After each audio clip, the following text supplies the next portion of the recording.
Este podcast se presenta por cortesía de Movistar Empresas, el aliado que está transformando negocios en Argentina, Chile, Colombia, Ecuador, Perú, Uruguay, México y Venezuela, brindando soluciones digitales que se ajustan a cada necesidad y potenciando sus operaciones con servicios en cloud, IoT, seguridad, conectividad, Big Data y advertising.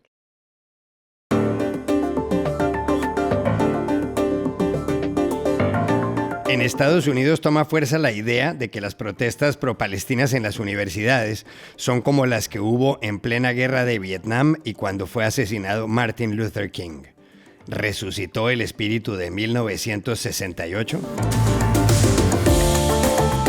El creciente apoyo al candidato independiente Robert F. Kennedy en las encuestas en Estados Unidos hizo que varios oyentes nos preguntaran ayer si perjudica más a Biden que a Trump.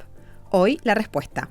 Una investigadora de la Universidad de Burgos va a comenzar un estudio para establecer cómo surgió, a partir de indígenas, españoles y afrodescendientes, el ADN de los mexicanos. Enseguida, los detalles. Hola, bienvenidos a Y esto no es todo, el podcast del Georgetown Americas Institute de la Universidad de Georgetown en Washington, D.C. Soy Juan Carlos Iragorri, desde Madrid. Soy Paz Rodríguez Niel desde Buenos Aires. Soy Jorge Espinosa y estoy en Bogotá. Es viernes 26 de abril y esto es todo lo que usted debería saber hoy.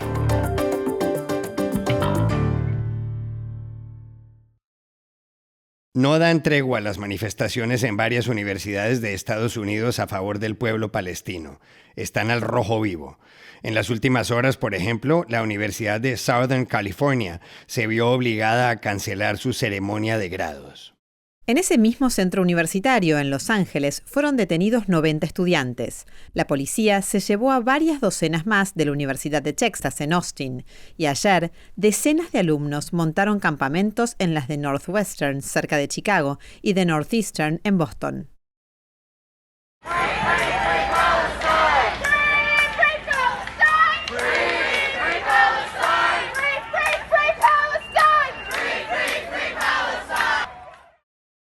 No solo ahí ha habido problemas, también se han presentado desórdenes en la Universidad de Emory en Atlanta, en la de Yale en New Haven y en Emerson College también en Boston. Poco antes fueron arrestados 113 manifestantes en la Universidad de Nueva York, NYU. La primera protesta de este tipo por la ofensiva militar israelí en Gaza, que ha dejado 34.000 muertos, se produjo el jueves de la semana pasada en el campus de la Universidad de Columbia en Nueva York. Por actos antisemitas hubo más de 100 detenciones, igual que esta semana en California.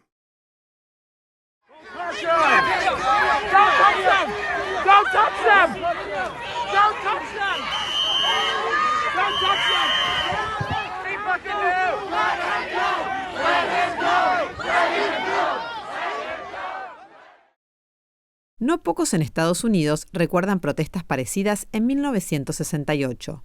En la Universidad de Berkeley y en muchas más se pedía respeto a los derechos civiles, se clamaba por el final de la guerra de Vietnam y se honraba a líderes asesinados ese año, como Martin Luther King y Robert Kennedy.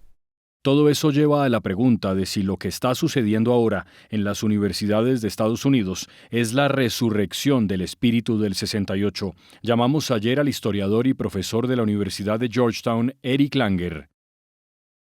Bueno, sí son parecidas a las protestas de 1968 y no. Hay similitud en que las protestas son contra una guerra que, como en el 68, llegaba a las pantallas de los estadounidenses todos los días con imágenes que mostraban la guerra con toda su crueldad. Pero hay importantes diferencias que al final me parecen más importantes. En primer lugar, Estados Unidos no está directamente involucrado con sus propias tropas. Más bien, la administración Biden está apoyando a un gobierno israelí de ultraderecha que efectivamente está tratando de extinguir el pueblo palestino en Gaza, matando sin piedad a hombres, mujeres y niños. Las protestas son contra el genocidio y el suministro de armas al ejército israelí. En segundo lugar, algunos toman el apoyo para los palestinos como un gesto antisemita, aunque hay muchos judíos americanos que están protestando también. Queda pues la cuestión si el no apoyo a las políticas del Estado israelí equivale a ser en contra de los judíos en general. La pregunta es si la mecha que encendió esto, la masacre de Hamas el 7 de octubre contra Israel, puede justificar esta guerra de exterminación. Como último punto, y una diferencia crucial, es que los estudiantes no están protestando, como decía al principio, contra una guerra donde ellos mismos tienen que ir como combatientes. De alguna forma, esta protesta es más noble porque no sacan ventaja personalmente si se termina la guerra.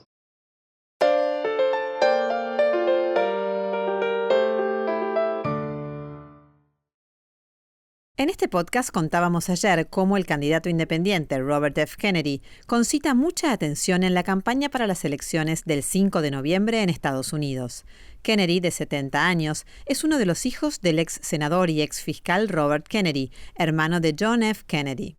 También contábamos que la semana pasada varios hermanos de Robert F. Kennedy y otros miembros de la familia le expresaron públicamente su respaldo al presidente Joe Biden, que en los comicios se enfrentará previsiblemente a su antecesor, Donald Trump.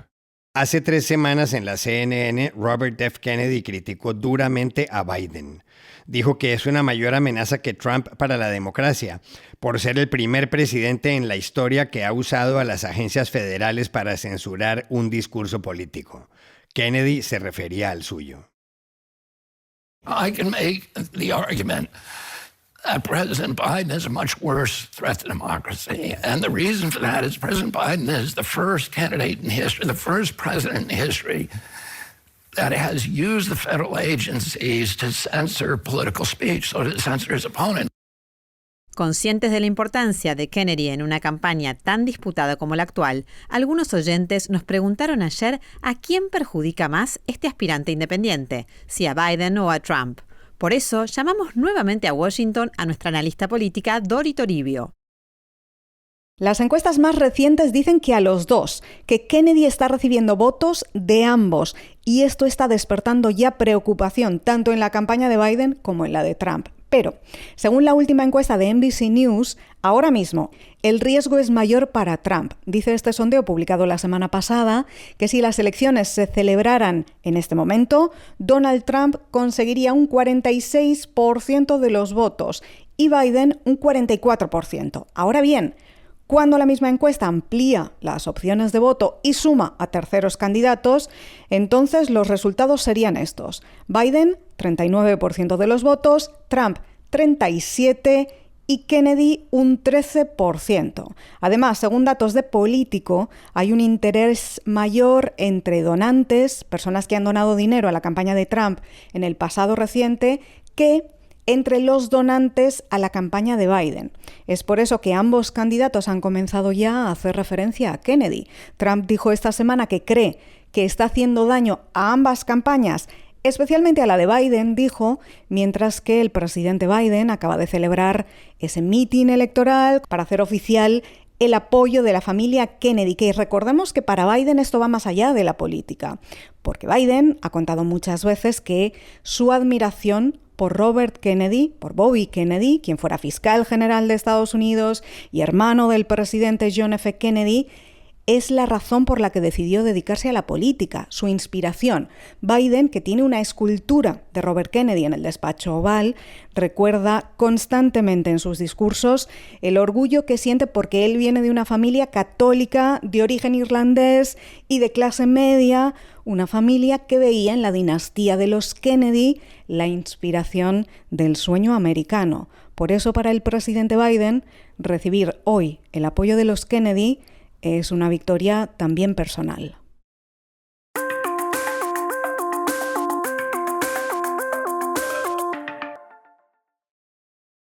Este podcast se presenta con el patrocinio de Tecnoglass, el poder de la calidad. Tecnoglass es la compañía líder en la manufactura y comercialización de vidrios, ventanas y fachadas para el mercado de la construcción en Estados Unidos y el mundo. Para mayor información, visite nuestra página web www.tecnoglass.com.